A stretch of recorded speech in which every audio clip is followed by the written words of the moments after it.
आस्था का महाकुंभ एक ओर पूरी दुनिया को आकर्षित कर रहा है तो इस पर सियासत भी शुरू हो गई है। कांग्रेस अध्यक्ष के बयान पर सियासी घमासान मच गया है। इंदौर के महू में मल्लिकार्जुन खड़गे ने कहा था कि गंगा में डुबकी लगाने के लिए बीजेपी नेताओं में होड़ सी मची हुई है। गंगा में डुबकी लगाने से गरीबी दूर नहीं होगी। अब इस बयान पर खड़गे घिर चुके हैं। एमपी में खड़गे के खिलाफ विरोध प्रदर्शन हो रहा है। तो इस पूरे सियासी मामले से इंडिया गठबंधन में कांग्रेस की सहयोगी समाजवादी पार्टी ने मल्लिकार्जुन खड़गे के बयान से किनारा कर लिया है। महाकुंभ पर शुरू हुई सियासत पर इस रिपोर्ट को जरा विस्तार से देख लीजिए।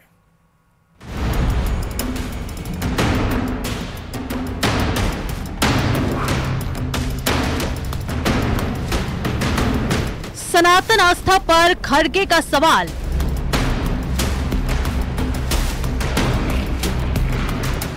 महाकुंभ पर खड़गे का सियासी निशाना।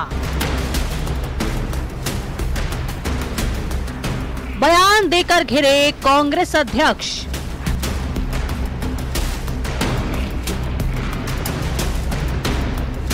मल्लिकार्जुन खड़गे के बयान पर बाबा बागेश्वर का जवाब है ये। संगम में स्नान के लिए प्रयागराज पहुंचे पंडित धीरेन्द्र कृष्ण शास्त्री ने कुछ इसी अंदाज में खड़गे पर हमला बोला। बाबा का पूरा बयान सुनिए। ऐसे तो हज यात्रा करने से भी देश की गरीबी खत्म नहीं होती ना। चर्च में कैंडल जलाने से भी देश की गरीबी खत्म नहीं।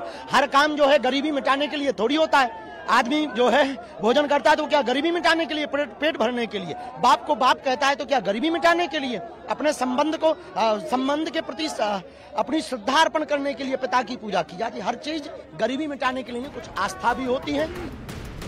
बाबा ने बता दिया है कि हर काम गरीबी मिटाने के लिए नहीं किया जाता, कुछ काम आस्था के लिए भी किए जाते हैं। अब आपको खड़गे का वो बयान सुनवाते हैं जिस पर बवाल मचा है। जिस भव्य और दिव्य आयोजन को देखकर पूरी दुनिया चकित है। सनातन के उसी उत्सव पर कांग्रेस अध्यक्ष मल्लिकार्जुन खड़गे ने जो कुछ कहा उसने राजनीतिक तपिश को बढ़ा दिया है। अरे भाई, गंगा में डुबकी लेने से गरीबी दूर होती क्या? आपको खाना मिलता पेट को। मैं किसी की आस्था के ऊपर ठोस नहीं लगाना चाहता हूं।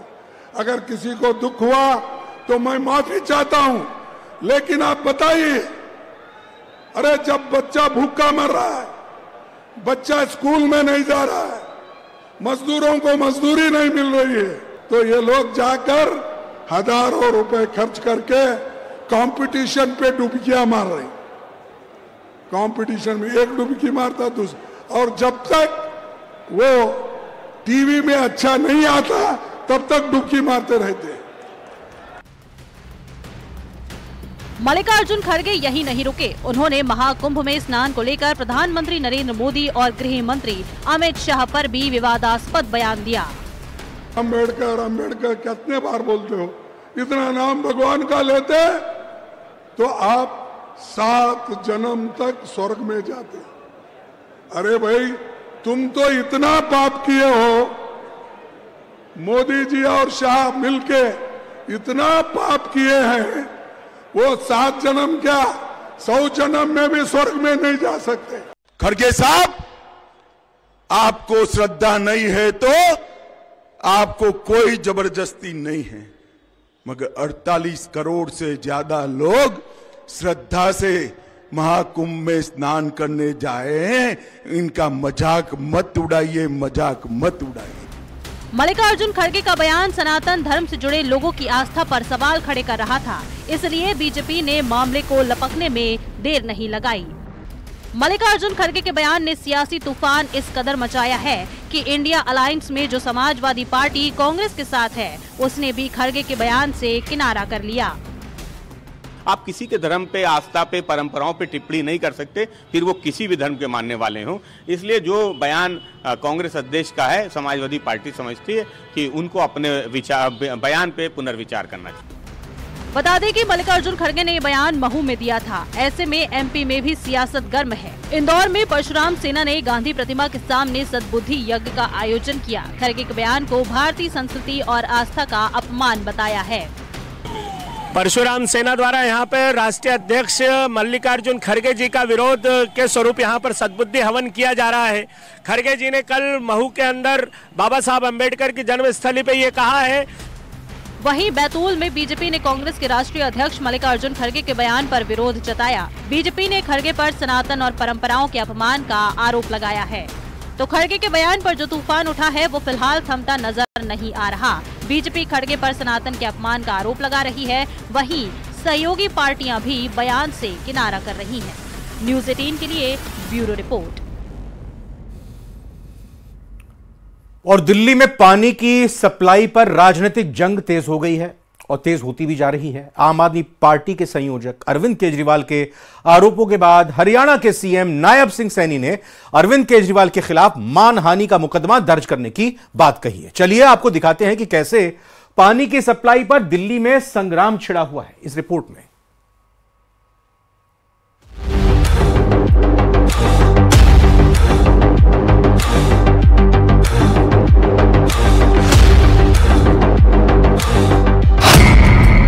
दिल्ली की राजनीति में वाटर वॉर। अरविंद केजरीवाल के आरोपों पर बिफरी हरियाणा सरकार। केजरीवाल पर मुकदमा दर्ज कराएंगे नायब सिंह सैनी। दिल्ली के पूर्व सीएम अरविंद केजरीवाल ने पानी की सप्लाई को लेकर हरियाणा सरकार पर ऐसा आरोप लगाया कि नौबत कानूनी लड़ाई तक पहुंच गई। आरोप था कि दिल्ली में हरियाणा से जहरीला पानी भेजा गया। भारतीय जनता पार्टी की हरियाणा की सरकार ने दिल्ली में यमुना से आने वाले पानी में जहर मिला के भेज दिया है। ये तो हमारे भला हमारे दिल्ली जल बोर्ड के इंजीनियर्स का कि उन्होंने पकड़ लिया। मैं अरविंद केजरीवाल से पूछना चाहता हूं कि यह किस दिन की बात है। इंजीनियरों ने किस तरह निष्कर्ष निकाला कि इसमें जहर है। केजरीवाल बताए कि कौन सा जहर डाला गया, कितने टन जहर डाला गया, फिर बॉर्डर पर पानी को कैसे रोका। चूंकि मामला जल बोर्ड से जुड़ा था, इसलिए अरविंद केजरीवाल के आरोपों पर दिल्ली जल बोर्ड का भी रिएक्शन आया। दिल्ली जल बोर्ड के सीईओ ने मुख्य सचिव को चिट्ठी लिखी और अरविंद केजरीवाल के आरोपों को तथ्यात्मक रूप से गलत बताया। जल बोर्ड की चिट्ठी में लिखा है,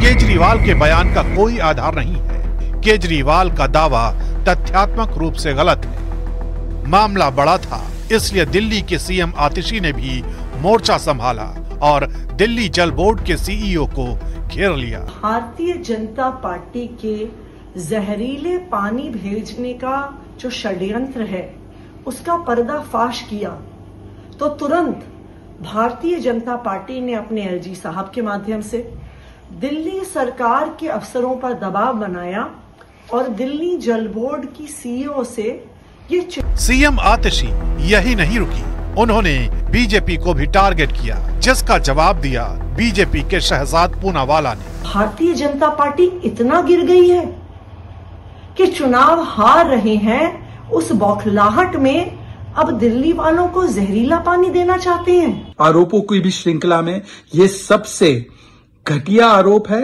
और यह आरोप दिखाता है कि क्योंकि खुद 10 साल में साफ पीने का पानी नहीं दे पाए। इस दौरान बीजेपी के संबित पात्रा ने आम आदमी पार्टी के संयोजक अरविंद केजरीवाल से हरियाणा की जनता से माफी मांगने को कहा। एक राज्य के मुख्यमंत्री हैं, दूसरे राज्य के लिए कह रहे हैं कि पानी में जहर मिला करके दिल्ली के लोगों को मौत के घाट में उतारने की साजिश हो रही है और स्पष्ट रूप से अरविंद केजरीवाल जी की जो बौखलाहट है वो आज हम देख सकते हैं। देखिए, ये बहुत गंभीर आरोप है। सबूत है उसके पास क्या? इतना आप किसी के ऊपर अगर हत्या का, मांस हत्या का अगर आप आरोप लगा रहे हैं तो बिना सबूत के आपको कोई बात नहीं कहनी चाहिए, और अगर सबूत है तो एकदम सामने लेकर आइए। और मुझे शक यह है कि फिर से कोई ना कोई झूठ बोला होगा, क्योंकि अरविंद केजरीवाल की किसी बात पर आज यकीन नहीं आता है, चाहे वो बीजेपी हो चाहे कोई पार्टी हो। इतना बड़ा झूठ आदमी को बोलता, और अगर झूठ नहीं है तो सीधे सीधे आज शाम तक ही इसको हमें सबूत देना चाहिए, क्योंकि ये बहुत गंभीर मामला है।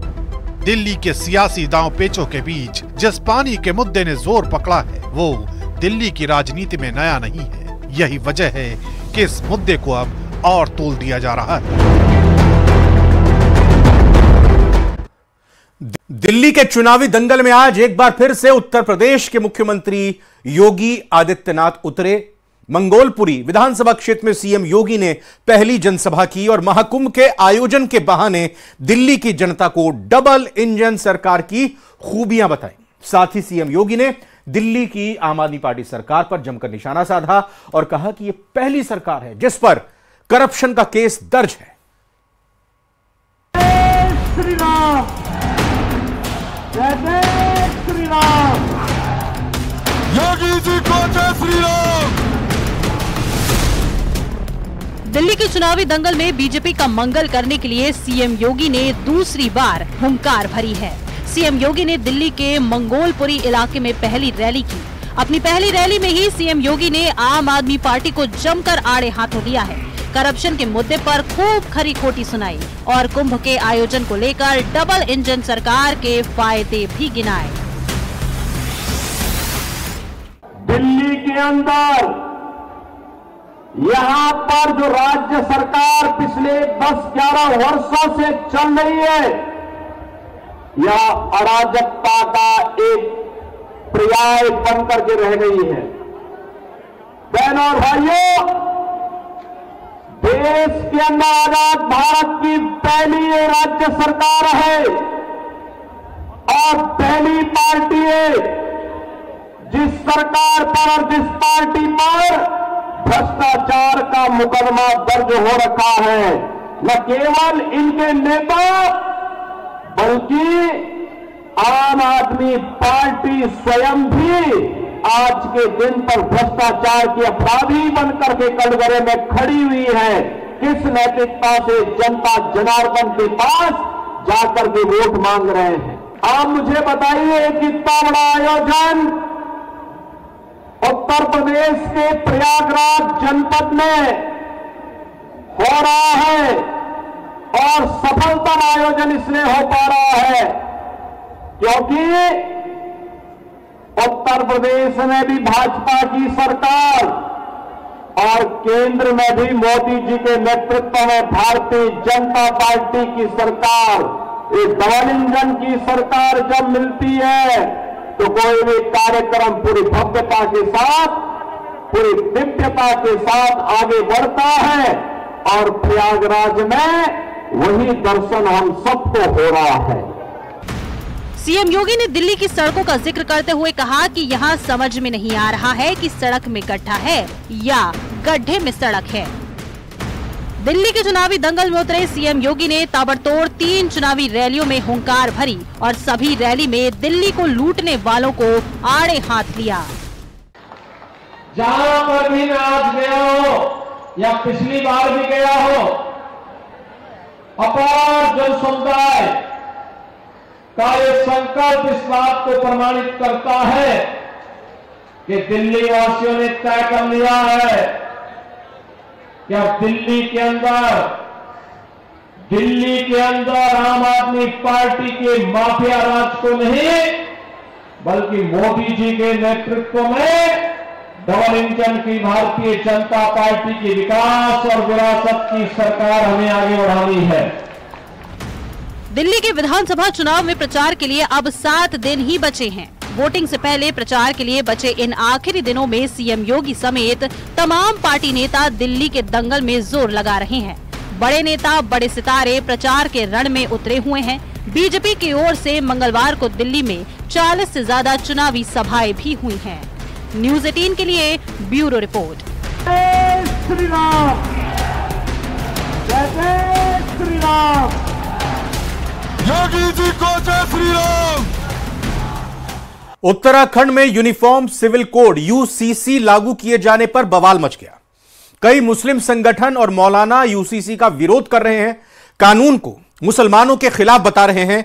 इन्हें AIMIM, Congress, Samajwadi party, RJD जैसी विपक्षी पार्टियों का समर्थन भी मिल रहा है। विरोध प्रदर्शन किए जा रहे हैं। यूसीसी पर कैसे शुरू हुई है सियासत, आइए इस रिपोर्ट में आपको विस्तार से बताते हैं।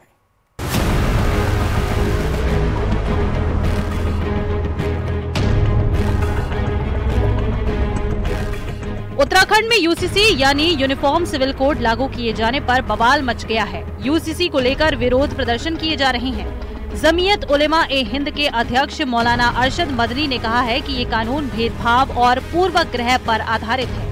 उन्होंने उत्तराखंड सरकार के फैसले को हाई कोर्ट और सुप्रीम कोर्ट में चुनौती देने की बात कही है। देहरादून में मुस्लिम सेवा संगठन के लोगों ने भी यूसीसी का विरोध जताया। इसी तरह कई दूसरे मौलानाओं ने ये कहकर यूसीसी का विरोध जताया है कि ये कानून मुसलमानों के खिलाफ है। और कहीं भी कोई मुखालफत नहीं होती है तो मुसलमान इस यूसीसी को मानेगा, तस्लीम करेगा और उसका एहतराम करेगा। और अगर कहीं कुछ ऐसे वसूल हैं जिन पर मुखालफत हो रही होगी शरीयत की, तो फिर ऐसी कंडीशन में मुसलमान बाध नहीं है और उस पर अमल करने के लिए मजबूर नहीं है। इन लोगों से खतरा हो जाएगा अगर ये इसी तरह से काम करते रहे, तो जो दूसरे वर्ग के लोग हैं, जब उन्हें ये लगेगा कि वो उनका हक मारा जा रहा है, संविधान में उनके लिए जो हुकूक दिए गए उसको खत्म किया जा रहा है, तो जाहिर सी बात है वो प्रोटेस्ट करेंगे। जिस राज्य में यूनिफॉर्म सिविल कोड लागू होता है उस राज्य के सभी धर्मों के लोगों को एक ही कानून का पालन करना होता है। किसी को धार्मिक आधार पर कोई छूट नहीं मिलती। ऐसे में कई मुस्लिम संगठनों के अलावा मुस्लिम वोटों की सियासत करने वाली AIMIM, Congress, Samajwadi party, RJD जैसी विपक्षी पार्टियां इस कानून पर आपत्ति जता रही हैं। तो पर्सनल लॉ के ऊपर आप अटैक कैसे कर सकते हो? मुद्दों से ध्यान कैसे हटाया जाए, इसलिए यूसीसी की बात हो रही है। यूसीसी जैसे कानून बनाए जा रहे हैं। समाजवादी पार्टी समझती है कि बाबा साहब का संविधान वो सभी को समानता देता है, समानता का अधिकार देता है। लेकिन क्योंकि भारतीय जनता पार्टी का एजेंडा है हिंदू मुसलमान मंदिर मस्जिद, और यूसीसी से वो कहीं न कहीं राजनीतिक लाभ लेना चाहते हैं।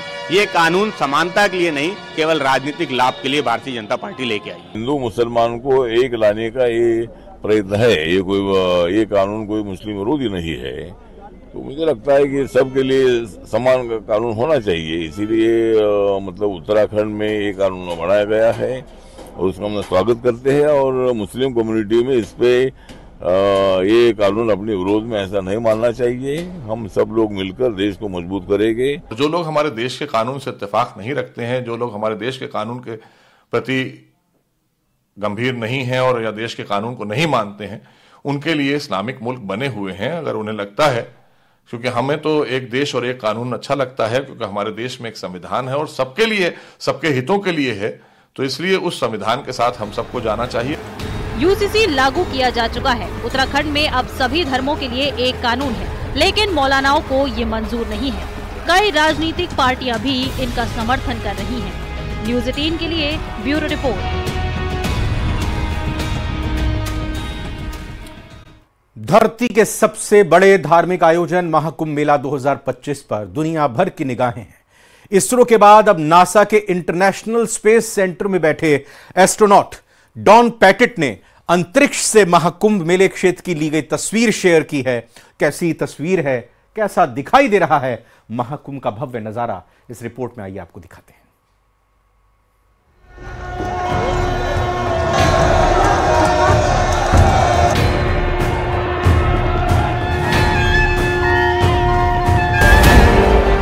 प्रयागराज की पावन धरा पर इन दिनों आध्यात्म की एक छोटी सी दुनिया बसी हुई है। दुनिया के अब तक के सबसे बड़े धार्मिक आयोजन महाकुंभ मेला 2025 पर विश्व भर की निगाहें टिकी हुई हैं। अंतरिक्ष से महापर्व महाकुंभ का नजारा कैसा लगता है, इसकी तस्वीरें लगातार सामने आ रही हैं। पहले इसरो तो अब नासा ने अंतरिक्ष से ली गई महाकुंभ मेला की तस्वीरें शेयर की। इंटरनेशनल स्पेस सेंटर से एस्ट्रोनॉट डॉन पैटिट ने अंतरिक्ष से महाकुंभ मेला क्षेत्र की अद्भुत तस्वीरें शेयर की। तस्वीरों में आप देख सकते हैं कि अंतरिक्ष से ली गई इस तस्वीर में महाकुंभ का दिव्य नजारा कितना सुंदर लग रहा है। इंटरनेशनल स्पेस सेंटर में मौजूद नासा के एस्ट्रोनॉट डॉन पैटिट ने अपने सोशल मीडिया प्लेटफॉर्म एक्स पर अंतरिक्ष से ली गई महाकुंभ मेले की तस्वीर को शेयर करते हुए लिखा, महाकुंभ मेला 2025 रात में अंतरिक्ष से गंगा नदी तीर्थ दुनिया का सबसे बड़ा मानव समागम रोशनी से जगमगा रहा है। अंतरिक्ष से ली गई एस्ट्रोनॉट डॉन पैटिट की तस्वीर में प्रयागराज महाकुंभ मेला रोशनी से जगमगाता नजर आ रहा है। ये तस्वीर रात को एस्ट्रोनॉट डॉन पैटिट ने अंतर्राष्ट्रीय स्पेस सेंटर से ली है। बता दें कि प्रयागराज मेले के 16वें दिन तक करीब 15 करोड़ से अधिक लोग संगम तट पर आस्था की डुबकी लगा चुके हैं। अनुमान है कि 29 जनवरी को मौनी अमावस्या के मौके पर करीब 10 करोड़ श्रद्धालु त्रिवेणी में डुबकी लगाएंगे, जो कि अपने आप में एक वर्ल्ड रिकॉर्ड है। और प्रशासन को उम्मीद है कि 26 फरवरी तक चलने वाले इस आस्था के महापर्व महाकुंभ मेले में 45 करोड़ लोग आस्था की डुबकी लगाएंगे। Report news 18। यूपी की तर्ज पर अब एमपी में भी वक्फ की संपत्तियों का भौतिक सत्यापन किया जाएगा। इसको लेकर सभी कलेक्टर और कमिश्नरों को आदेश जारी कर दिए गए हैं। 5 दिन के भीतर पूरी जानकारी ऑनलाइन देनी होगी, यानी कहां कहां पर वक्फी संपत्ति है यह साफ हो जाएगा पूरी तरह से। रिपोर्ट देखिए।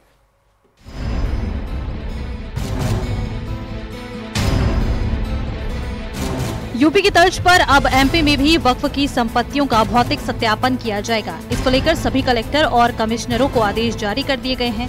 5 दिन के भीतर पूरी जानकारी ऑनलाइन देनी होगी, यानी कहां कहां वक्फ की संपत्ति है ये साफ हो जाएगा।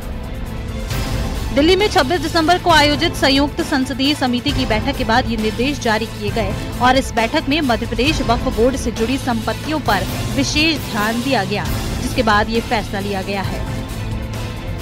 अब इसको लेकर सियासत भी गर्मा गई है। फिजिकल वेरिफिकेशन को लेकर कांग्रेस ने सवाल उठाए हैं, तो वहीं बीजेपी ने कांग्रेस के आरोपों पर पलटवार किया है कि 15,000 मध्य प्रदेश की वक्फ बोर्ड के पोर्टल पर संपत्तियां दर्ज हैं, उसमें 8,000 का भौतिक सत्यापन है, 7,000 गायब है। और वक्फ बोर्ड भी मानती है कि हमारी 7,000 की प्रॉपर्टी गायब है। अब 5 दिन में 7,000 का कैसे फिजिकल सत्यापन हो सकता है, ये एक बहुत बड़ा सवाल है। और इसी के साथ